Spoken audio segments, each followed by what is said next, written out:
The last time that I was on this stage was 4.5 years ago to share my story with you. I told Pastor Bill the only way that I would do this is if he stood on the stage with me, because I was terrified to be up here by myself. I was shaking so bad. I read from a piece of paper because I didn't want to look out into the audience. I didn't want to look into your faces, into your eyes. I was afraid of what you would say to me. I was afraid of what you would think of me. And to be completely honest, I was afraid that if I said it out loud, if I said, this is my story, this is what happened to me, that it would happen to me again. You fast forward to today, I am the president of my own company that God created. I do for a living this. I stand on stages and I tell people, this is my story, so that you will turn around and you will do that, and you will tell someone what your story is. Not only did God do something completely crazy, like create a ministry through me, and if you know me at all, you know how absolutely insane that is, He also did this one really, I don't know if crazy is even the right word.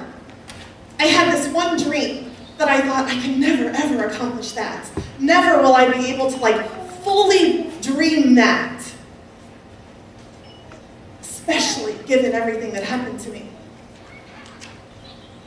But He did. I wrote a book. My writing is out loud for everybody to see. When the book came, I was so excited, and I came into church and I'm like, Bill, look, it's like a real book. My picture's on the back. It's a real book. And he's like, it is a book, Carla. It is. God is completely blowing me away in the way that He works. Not only am I on the stage by myself, Bill's not even in the building. That's a big deal. I'm so excited today to tell you my story.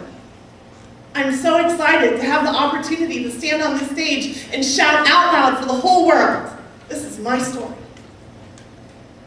Because in this story is hope and God's glory. My story is one that involves love and desperation. I don't remember a time when I didn't want someone to love me. I don't really remember ever not wanting to be a wife. I wanted to be a wife and a mother. Those were my goals. And I did anything to get it. You would think that after 2 divorces, I would go, I don't really need love anymore. But I didn't. Because it was different this time, because I became a Christian. And I was just sure that this time I was going to find myself a man that loved God, and we were going to get married, and we both loved God, and God loved us, and it was going to be great. That's what it was going to be. And so I launched myself into what I lovingly refer to as my dating career. It was a career. It consumed me. Finding love was all I thought about. Some of my dates have become very good friends of mine. Some of my dates I walked away and thought, I don't really know what that was. Some of my dates, my friends will say to me, Carla, tell us a dating story. Because they're quite hilarious. And one date changed my life. It was May 18th, 2007. We had been talking online, and through conversation, we discovered that we knew someone in common. He had this job that oozed safety, and he loved God. He went to church every Sunday, and he had children, and the way he talked about his children, he loved his kids, and he was gorgeous. So he was the complete package. And he wanted to go out with me. I just remember being so excited by that. And so he says to me, why don't you come to my house, and we'll go from my house into Fort Wayne to go on our date. And I just didn't see any problem with that. And so I got to his house, and I remember when he opened the door, looking at him and thinking, his arms are huge. And he was just so good looking, and he wanted to go out with me. And I felt special. So he says, come on in and make yourself at home. I'm not ready yet. I need to go get ready. And I was like, fine, whatever. So I'm hanging out in the living room, and I noticed that there was a stack of CDs down on the floor, and I had squatted down to look at them. And I felt him touch my back. It startled me, and I tried to stand up, and he had wrapped those big arms around me. I tried laughing and saying to him, well, where are we going to go eat? And he just kept kissing my neck and whispering in my ear.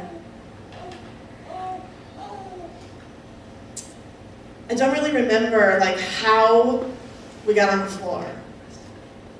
There are, I guess, certain parts that I just don't remember, but I do remember realizing that I'm on the floor and he's on top of me, and the game has just changed. I started saying to him, I don't want to do this. This is not why I'm here. I don't want to have sex with you. And he just kept kissing and whispering. I got angry, and I started fighting, and I started yelling at him, do not do this to me.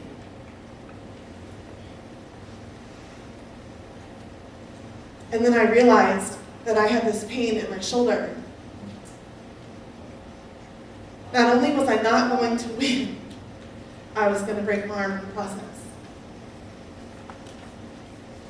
And so, I said to myself, it is just sex. And if you stop fighting, it will end sooner. And so I took a deep breath, and I turned to my head, and he raped me. When it was over, I called my girlfriend on the way home, and I kept saying to her, I don't know what happened. Did I have sex? Did I get raped? I don't know what happened. And the next day, my friend called, and he says to me, I feel like something's wrong with you. What's wrong with you? And I'm like, Dad, I think this man raped me. And I don't understand this because he's a Christian. And the whole time that it was happening, I'm staring at a Bible that's laying on the coffee table. And where's God in that? Where is this God that says, I will never forsake you or leave you? Where is he?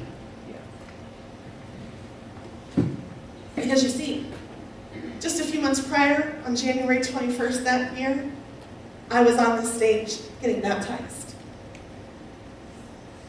I went from being a person who hated God, I wanted nothing to do with God, to standing out loud and saying for the whole world, I love God and he loves me. And then I'm being raped by a man who calls himself a Christian, and there's a Bible on the table I didn't understand. Because before I became a Christian, that didn't happen to me. The only thing I remember Tab saying to me is, you cannot stand on feeling, you must stand on truth. And I said to him, I don't want your truth. Monday came and I needed to go to work, and so I said to those two people, it was just sex and I'm totally fine, we're not going to talk about it anymore. And so we didn't. I think I did okay in the beginning. I was really good at putting on the Carla mask, being happy. I quit coming to church because the problem with this church is y'all like to hug me. I didn't want to be hugged. I wanted to have church in my bed because my bed was safe. And I was terrified to go outside. By the end of the summer, I wasn't doing very well at putting on Carla anymore. I wasn't really functioning, to be completely honest with you. My children happened to be home one night, and my son comes into the room, and I had been in my bed all day, and he says, are you just going to get up and make dinner?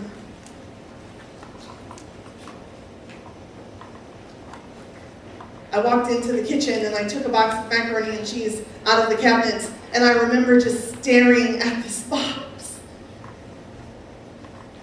I didn't know what to do. I didn't know how to make macaroni and cheese.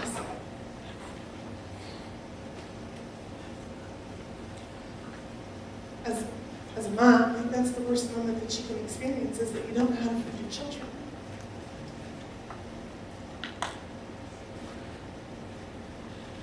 I was completely broken. I called into the church the next day, and I got a hold of Pastor Mark, and I said to him, I'm very broken, and I need help. The church got me into counseling right away.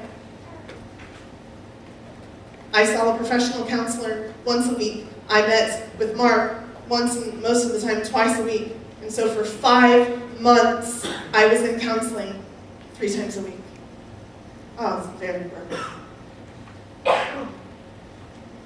I thought that when you went to counseling, that you just kind of said your stuff and he said, good job for saying it out loud, and then you were better. Like I did. And I didn't get better, I got worse. I didn't understand.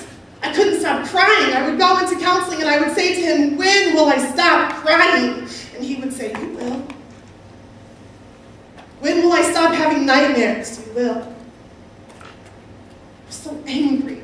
I would go into Mark's office and I would say to him, when will I stop smelling him? And he would say, I don't know, Carla, but you will. I needed a date. I needed to know if I hang in there until this day, then I'm going to be okay. And nobody would give me a date.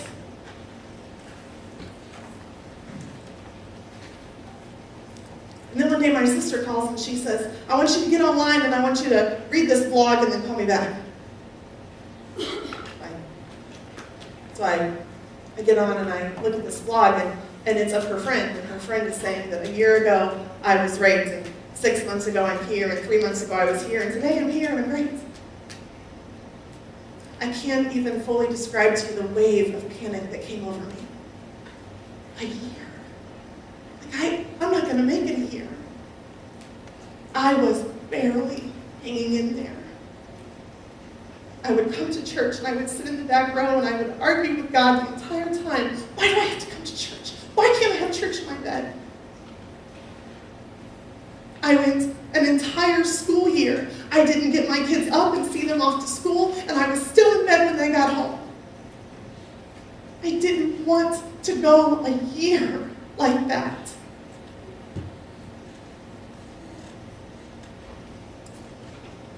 Emily was like, you just have to hang in there. And I'm like, I'm not hanging in there anymore. I hung up with her and I started to walk back to my bedroom, walking down the hall towards my bed because my bed is complete safety. And I fell to my knees in the hallway and I cried this like deep groaning cry. And I just screamed to God at the top of my lungs, you either take all of me or you leave me. But I am done. I wanted to die. It's not that I wanted to commit suicide, hear me. Like I didn't want to do that. I just wanted the pain to go away. And the only way that I knew how to make that go away was to die. Because I did not believe that there was light at the end of the tunnel. And I could not endure the heaviness of the darkness anymore.